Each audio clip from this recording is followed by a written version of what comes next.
সূরা আল বাকারার 265 নম্বর আয়াত। আল্লাহ বলছেন, ওয়াতাসবীতান মিন আনফুসিহিম কামাসালি জান্নাতিন বিরাওয়াতিন আসাবাহা ওয়াবিরমি ফাআতাত উকুলাহা দিফাইনি ফাইন লাম ইউসিবাহা ওয়াবিলুন ফাতাল্লুন ওয়াল্লাহু বিমা তামালুনা বাসীরুন। যারা আল্লাহর জন্য খাঁটি মনে খরচ করে তাদের উদাহরণ ঠিক এমন একটা বাগানের মতো যেটা উঁচু জায়গায় রবওয়াহা অবস্থিত। যখন এই বাগানে মুষলধারে বৃষ্টি পড়ে তখন ফল হয় দ্বিগুণ তিনগুণ।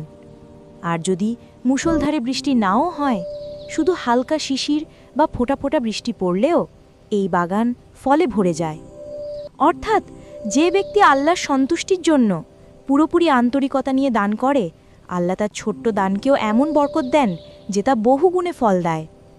এমনকি তার দান যদি খুবই সামান্য হয়, যেমন হালকা শিশির, তবুও আল্লাহ তাকে প্রচুর সওয়াব ও বরকত দান করেন। আর শেষ কথা, ওয়াল্লাহু বিমা তামালুনা বাসীরুন। আল্লাহ তোমরা যা করছো তিনি পুরোপুরি দেখছেন। অর্থাৎ তোমার বাইরের কাজের চেয়েও বেশি দেখছেন তোমার অন্তরের নিয়ত ও আন্তরিকতা। এক কথায় মর্ম, খাঁটি নিয়তে আল্লাহর পথে দেওয়া 1 টাকাও আল্লাহ এমন বাগান বানিয়ে দেন যেখানে 1 ফোঁটা শিশিরও ফল ধরে।